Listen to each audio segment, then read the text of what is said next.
Excellent. Our second panelist is David Aitken. David's the CEO of Lucidome Bio, leading the development of methane vaccine to reduce agricultural emissions.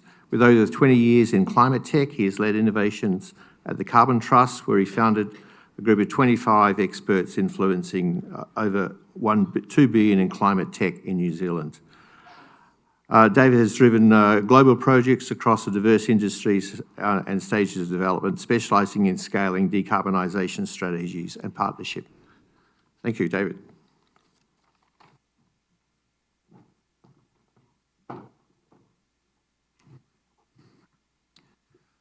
Thank you, Paul.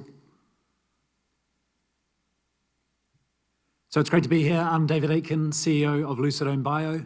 We develop pioneering vaccines for sustainable agriculture. I'll share some of our reflections on the challenges and opportunities of developing a methane vaccine for livestock. I'll draw on some of our data, our experience, our insights. I hope it challenges and stimulates your thinking around the potential for a vaccine as an effective methane mitigation tool. Very much welcome your queries and your feedback on how we can accelerate progress in this key area.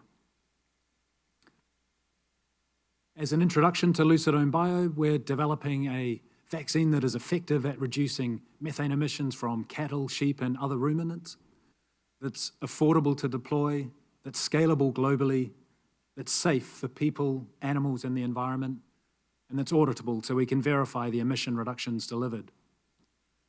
Our impact goal is to be the first company to reduce enteric methane emissions from livestock by 500 million tonnes of CO2 equivalent.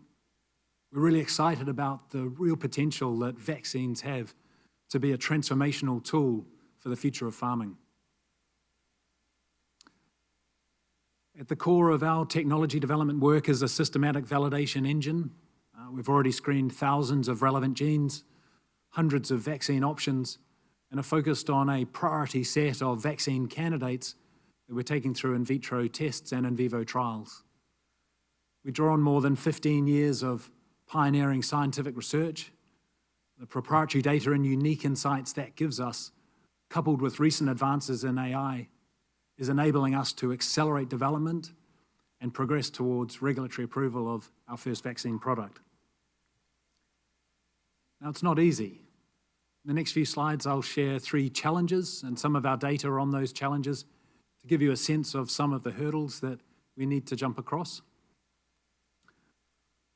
The first is that vaccines need to induce a strong antibody response. So in this figure, we have a measure of titer, a measure of the strength of the antibody response to vaccination. High titer equals a strong antibody response. What you see here is data from one of our lead vaccine formulations showing in orange strong antibody responses from that lead vaccine formulation relative to the control group in blue. Now, even if you can induce this strong antibody response, it's not enough. You need those antibodies to interact with methanogens. So this is some data from our work looking at the interaction of antibodies with cultured methanogens. Developed a method for measuring that interaction between those antibodies and the methanogens. And in that method, 1 is a high, it's the maximum level of antibody interaction with methanogens. So again, what you're seeing in the orange group of vaccinated animals here is strong interaction between the antibodies and the methanogens that we need to interact with. A third challenge is the need to control for animal variability in our trials. So this data is just taken from control animals, from multiple cattle trials, multiple sheep trials. The key point is we see significant individual variation between animals in the methane yield from those animals. So we need enough animals in our trials to know that any reduction that we see from vaccination is a real effect and not due to chance.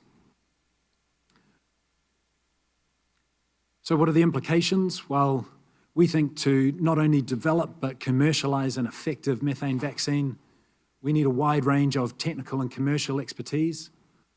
On the technology side, it's ruminant microbiology, immunology, animal health. It's not just these areas, it's also methane measurement, productivity and nutrition. These technical areas are necessary, but not sufficient. We need to combine it with the commercial expertise, the commercial experience. Ultimately, the impact derives from our ability to deploy a vaccine at speed and scale globally. So the business model, the commercial approach we take is critical to that impact that we're looking to deliver. Finally, a huge thank you to our current and past funders. We're very lucky to have strong support of a range of stakeholders in New Zealand and internationally. We couldn't do what we do and we wouldn't be here without their support, so we're very thankful to them for their support. We're also very grateful to our research partners. We work with leading research institutions around the world and are delighted to be collaborating with them on cracking this important code. Thank you very much for your time. Very much look forward to questions and the discussions that follow, and very much encourage you to reach out with questions and ideas you have for how we can accelerate this space. Thank you. Back to you, Paul.